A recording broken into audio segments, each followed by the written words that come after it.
No. How about now? Yeah. Is that better? Okay. We seem to have a little bit of technical difficulty this morning. I want to welcome everyone to the meeting here today. We're going to be going over the Department of Labor's amended and big budget 08. But before we get started on that, we have a little bit of housekeeping. This is the first meeting of the Health Subcommittee. Actually, not Health Subcommittee. Somebody got the wrong caption. You always have to ignore that. They had somebody else help put this together. The Human Services Subcommittee. If all the members would, hopefully you've had enough time to kind of glance over the rules. Any questions on the rules? If we all read, I'm not going to bore y'all. I'll read through it. I'll entertain a motion on this. Okay, all those in favor, accept these rules committee, say aye. Those against, same sign. These are adopted.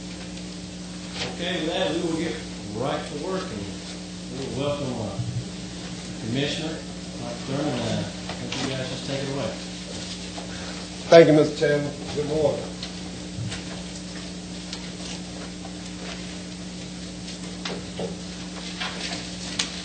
Members of the committee, I want to thank you all for being here. We're going to see if we can't pull that mic, so we're going to, this will be on I can air. stay there if you like, Mr. Chairman. Well, I mean, you can stand and sit and have your office. We can get that mic.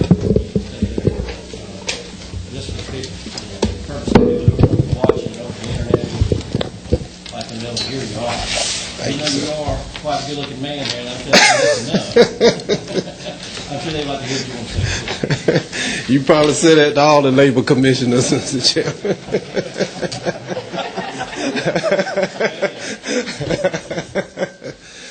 Once again, Mr. Chairman, first of all, congratulations. And I want to thank you and the members of the committee for giving me the opportunity to come and to briefly discuss the 07 and 08 budget items for the Georgia Department of Labor. With your permission, we would like to focus this year primarily on vocational rehabilitation. As you know, a little over 5 years ago, through the legislature, with the support of the governor, the Division of Rehabilitation Services was transferred to the Georgia Department of Labor. And during the last 5 years, we worked very closely with the dedicated and experienced and well-trained men and women through the Division of Rehab Services to integrate that particular function into the Georgia Department of Labor's broader function, providing employment, training, and education opportunities for citizens of the state of Georgia. I'm very proud to report that much progress has been made with the support of the Office of Planning and Budget, the support of the House Budget Writers, Senate, Governor's Office. We made some significant investments, and I guess first and foremost, we support the recommendations made by OPB and ultimately the Governor's Office at this point as it relates to our rehab services program. By way of introduction, I would like to, with your permission, to just give a brief overview rather than the budget items are as they are. I talked to the governor and I've talked to other legislative leaders, and we support the recommendations as they have been made at this time. But I would like to focus on a little bit to help a better understanding of what we're trying to do with voc rehab services. We have several advocates in the room who have also helped us tremendously over the years to provide input and education as what we can do to better serve disabled Georgians. Rehabilitation services under the Georgia Department of Labor has, first of all, a vocational rehabilitation component. And through voc rehab, we serve over 36,000 people with disabilities each year, helping them to get access to employment, training, and jobs. Last year, we closed successfully, which means we helped over 4,300 disabled Georgians find jobs that they maintain for more than a 90-day period. Another important aspect of that is providing assistive technology. Since 2001, voc rehab has provided over 21,000 assistive technology services, whereby we provide devices, training, technical assistance, and home and vehicle modifications and worksite accommodations. We also provide, since 2004, assistive technology loans. Many disabled Georgians with disabilities are unable to afford to purchase the assistive technology that's available. Through a program we call Credit Able, we help those Georgians with disabilities gain access to affordable financing for assistive technology, home modification, and adaptive technology. One of the programs focused more on young people we're very proud of is High School High Tech. And we served 451 students in 44 high schools last year. And even more, I think, significant, in our 44 high schools, we had a 95% graduation rate for students with disabilities in the state of Georgia. And that's compared to a 65 graduation rate nationally for students who are trying to overcome disability, making a huge impact with that population. We passed out a brochure. The jewel of our Rehabilitation Services Division is the Roosevelt Warm Springs Institute for Rehabilitation Services in Meriwether County. You all, I know, are very familiar with the history of the institute founded by President Franklin Delano Roosevelt. There we have 2 hospitals, long-term acute care and an inpatient rehabilitation services facility.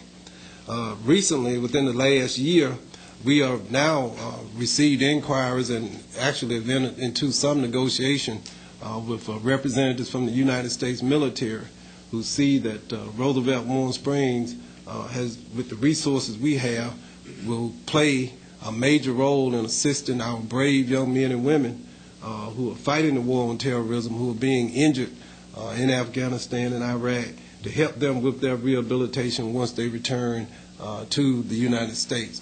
And we are very proud of that relationship that we have. We also provide vocational services at Warm Springs. On any one day of the year, we have 150 students from across the state of Georgia who are receiving vocational rehab services, teaching them, providing them with the skills needed to function and to be successful once they exit from their educational institution.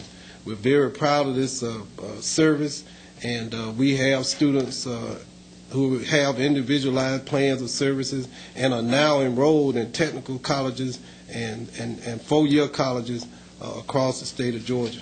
Last year, we graduated, well, this year in FY06, we graduated 146 students. Quickly moving forward, the Business Enterprise Program. I see Representative Walker is here now, and he's very familiar with our Business Enterprise Program. He's been a big supporter and advocate, and Representative, I appreciate that, and I know Representative Hurd has also been very involved in it in the Clark County area. Our Business Enterprise Program is growing. That's a program where we provide blind and sight-disabled individuals with opportunity to own and operate their own businesses. Let me tell you about the economic impact of the Business Enterprise Program.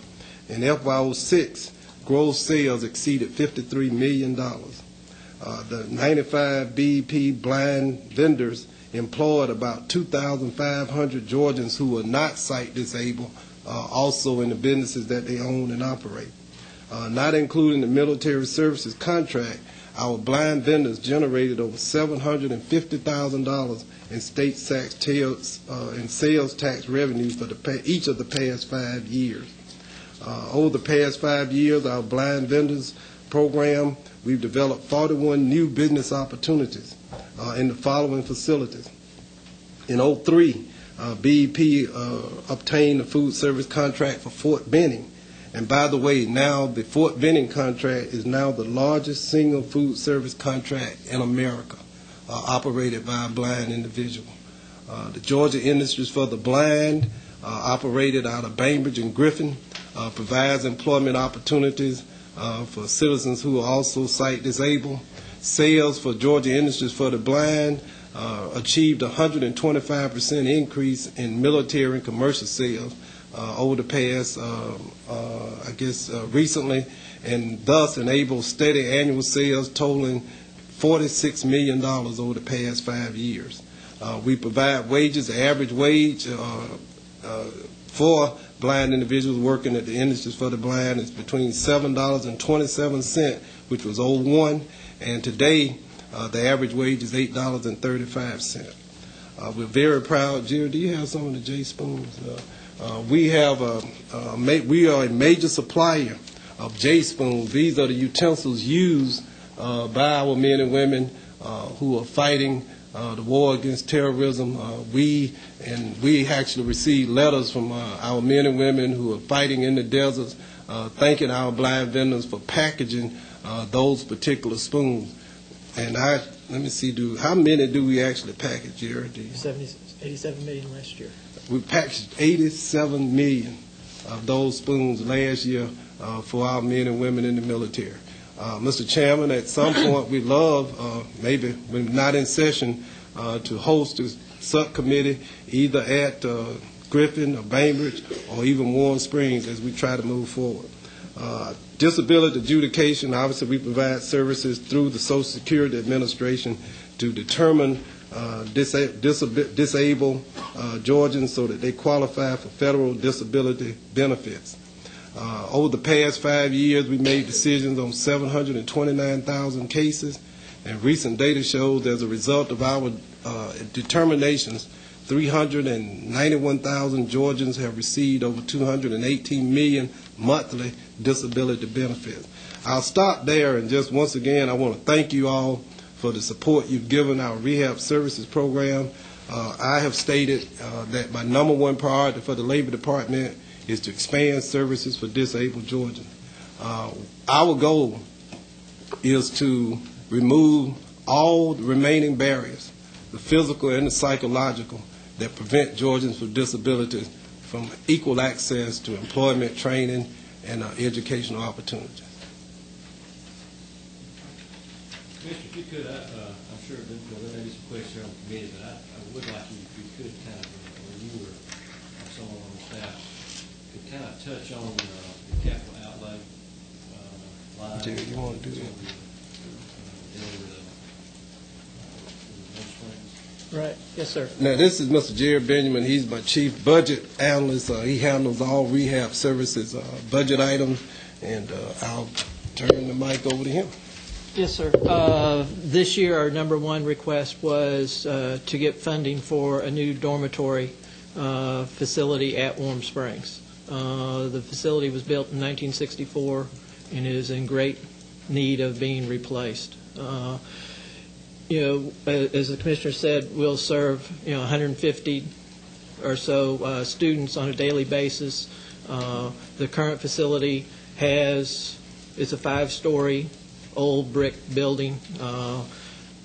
Right now, probably 20-25% of the rooms we're not able to use because of the condition of such, which really limits us to the 150. In the new facility, we project we'll be able to serve 200 people. It'll be more of a campus type of a setting of 7 buildings built around a center area. The other major thing about this construction project, this was in serving vocational rehabilitation clients, and doing as such, the federal government will participate at 50%. So this $9.9 million that the governor's recommending will draw down another $9.9 million from the federal government for us to truly the cost of the building will be $19.8 million. Okay. Kind of in that same line of question, we're noticing that you're adding 4 positions clinic at Blanchard Hall. Could you kind of give us a brief description of what those positions are? Okay.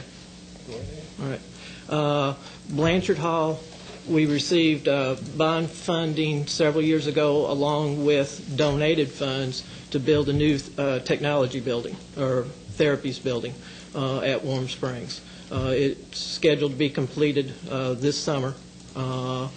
And to operate that building, the 4 additional positions are maintenance and housekeeping. And then the other part of the request that the governor's supporting is the utilities cost and some basic supplies and material money.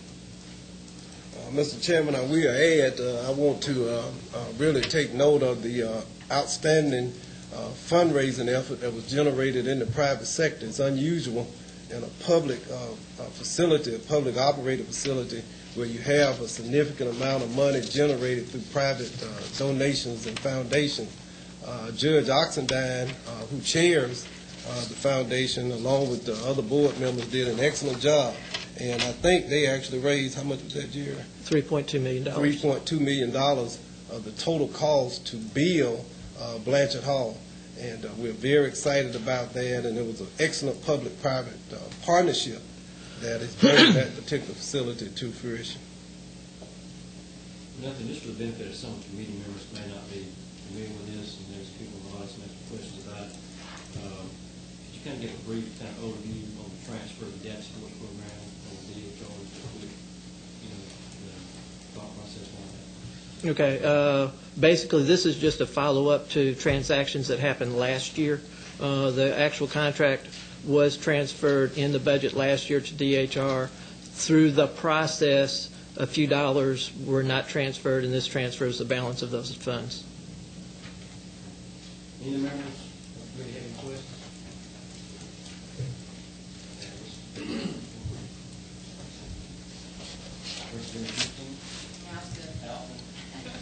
Thank you, Commissioner, for the job y'all doing. I have some questions about the subcontractors of the food service organization. Touched on it at Fort Benning. Yes, ma'am. And I know I was referring to the audit report in December '05. Have y'all received any more federal money to oversee this program? I see one of the things y'all requested, one of the problems you couldn't oversee it, just like the federal funds. Have y'all received any additional federal funds to oversee this project a little bit better? Yeah, so one of the challenges we face, of course, is generating state dollars to increase the federal match that can be used to support most of our rehab, our disability programs. There has been some, is that right, Jerry? We received. How many people applied for the contract at Fort Benning? I don't recall exactly how many applied. So the audit report says in 2003, only 6 people applied, and the actual income was, for those 2 people, was over $946,000, and only 6 people applied for the contract.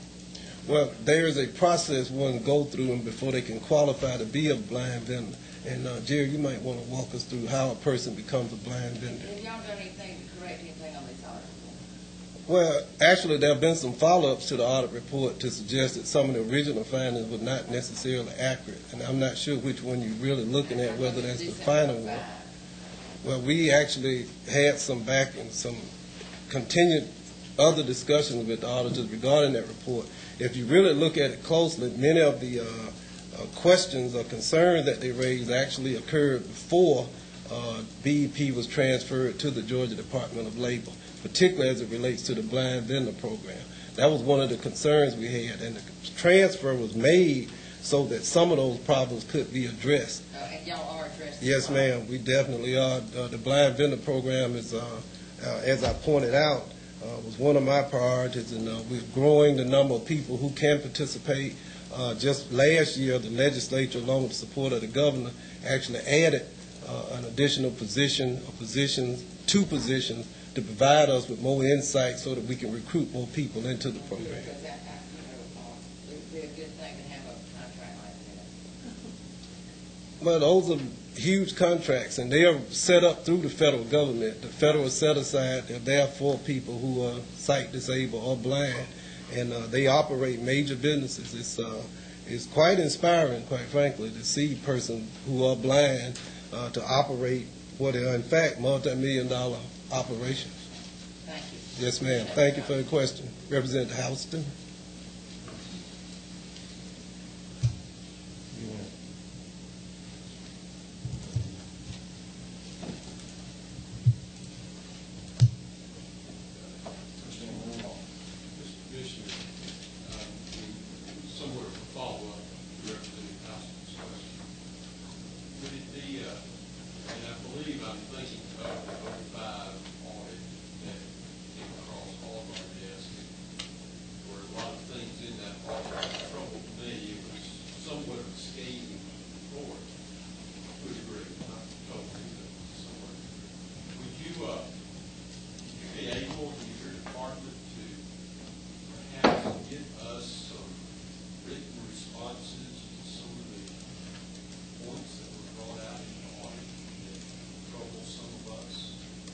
those are being addressed? What we see. Yes, the audit actually contained responses. I think they actually contain them in there, but we can provide you with additional information. Sometimes since I read the audit with that. Oh, yeah, but I'll get you another copy. And once again, if you really look closely at the issues that were raised in the audit, they were issues that existed prior to the transfer. And actually were transferred. One of the reasons the legislature and the governor back in 2001 decided to make this decision was that there were issues that needed to be addressed. As you think about it, in 2002 and 2003, we were in the middle of a recession. There was very little funding, and there were a broad range of issues that we attempted to address. Now, I have a document that I would love to share with you, Mr. Chairman, that kind of lays out the progress that has been made through rehabilitation services, through the BEP program, through voc rehab, through Roosevelt Warm Springs. I'll be quite honest with you. And it's no fault to the people who work in voc rehab. We got some very high qualified, very dedicated individuals, but rehabilitation services have basically been not just underfunded, but quite frankly, left abandoned in many ways for many decades. And it's no one fault of any person. And so what we have tried to do over the last 5 years is to restore it, re-energize it, seek additional resources. Roosevelt Warm Springs was really crumbling and almost falling down. And if you will look at the document, y'all might want to share the document with them that points out the successes that have been made throughout rehabilitation services. We're very proud of it. And one of the decisions I made this year that we hadn't really told that story. You know, if you get an audit from one program, which in terms of numbers is the smallest program, it does not really capture the broad range of success we've had with rehab services over the last 5 years. So one of the things we did was we put together, where's that, Dr. Warren? Yes, give it to her. And bring me a copy, Doug, if you don't mind.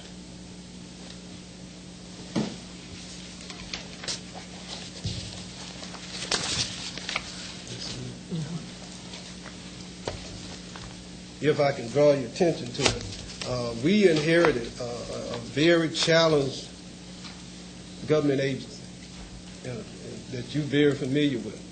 And if you can look through and some of the changes and the successes that we've had over the last 5 years, one of the problems I had with the audit, but that's the way audits are, is that they don't look at the big picture. They look at a picture inside of a big picture. And consequently, if you focus just on that, you fail to appreciate the broader range of successes and progress that has been made and that we are making with rehab services. And this particular document, I hope when you get a chance to look at it, I think you, not just I, but I think you will be impressed, and all of y'all will be impressed at the successes that we've enjoyed over the last 5 years. And let me see if I can find the BEP program, because you asked me specifically about that. Okay.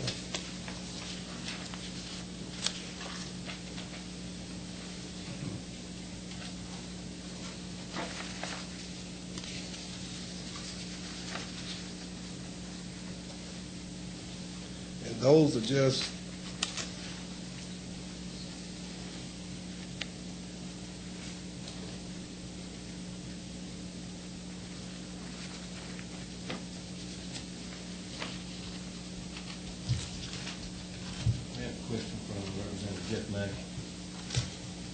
Thank you, Mr. Chairman. Thank you, Commissioner. If you would please indulge me and bear with me, I'm relatively new to this process. I'm trying to understand the way this document flows.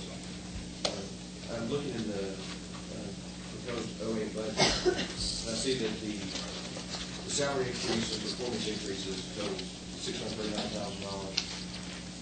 Do you know, how many employees does the Department of Labor have? 4,000. Obviously, that can't possibly cover all 4,000 employees.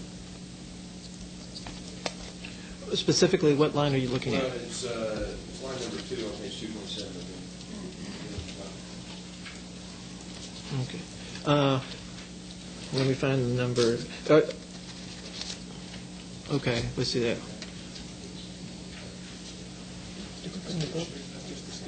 Right.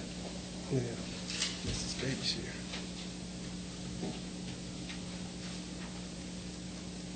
Okay. The numbers that you see listed there in the governor's book where it talks about the pay raise and then the health insurance cost and the workers' comp, that's the state share of the total cost, for the Department of Labor.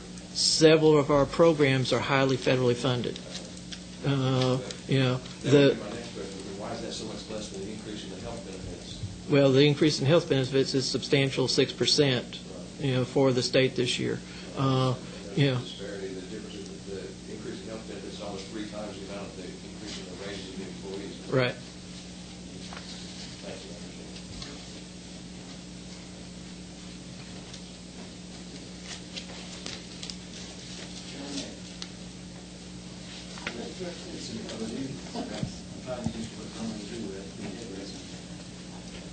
Probably need that. Got one ready yet. Yes, Mr. Commissioner, I just want to commend you on the work you've done with, particularly with vocational rehab. And Representative Manning and I were just discussing, we remember when the change took place, because we were both serving on Human Services Subcommittee at that time. There were some critical problems that were going on in that department. We just enacted the legislation, and we're definitely moving in the right direction. And I just want to commend you for what you've done in that particular area, in all of the departments. And that you just recently, I think Georgia won an award, nationwide award, is that not correct, for the work that you've done, getting people back to work. And I guess it normally takes nationwide about, is it 8 to 9 weeks? 16. We do it in 11. You do it in 11. We appreciate what you're doing there. But particularly in rehab, because I looked at what happens when any of us may need those services. We may be a car accident away, a stroke away, a heart attack away from needing your service. Appreciate the relationship you do. Thank you, Representative Hurd. I was not going to mention that we are ranked #1 in the nation, but since it was brought up, I'll mention it once again. And one of the reasons, though, is that we are successful in helping disabled. Very few states, unfortunately, invest the kind of resources needed. You and Representative Manning, over the years, have fought to get additional dollars into the rehab program. It's very difficult to do. You're dealing with a population that needs additional assistance and support, but oftentimes they are the least funded programs. And so that presents an even greater challenge. And luckily here in Georgia, we've had legislators like yourselves who've gone to bat, and we appreciate that. Is there any more questions from the committee? Okay. Thank you. Just as a follow-up, I meant to ask you, what is the general rate of the performance increases given to the employees? I know the raise is 3%, but what is the rate of the performance increase? Is there a range that you generally? Well, basically, it will be 3%. I believe the intent of the raise is if you've met your performance goals, you will receive a 3% raise. If you did not meet your performance goals, you will not receive any raise. Okay, I just trying to understand the language. Because it says salary increases up 3% and provide for performance increases. Is that to include? That's my understanding, but I've not seen anything official. It's just an interpretation at this point. Okay, thank you. Any more questions? Okay, well, Commissioner, as we go forward and work through this process, look forward to probably hearing more from you, and I think we'll have some other questions that come up, and I know that you or your staff will be available for any kind of follow-up questions. I think that Lieutenant Walker has questions, information to get that to us as soon as possible. We appreciate that. I will be happy to. As always, we appreciate you coming by and doing the wonderful job that you do in doing your budget presentation. Very concise. It's actually interesting. So. Which is sometimes can kind of work against you. But anyway, with that, we thank you for coming by. Thank everyone else for being here, and this meeting is adjourned. Thank you, Mr. Chairman.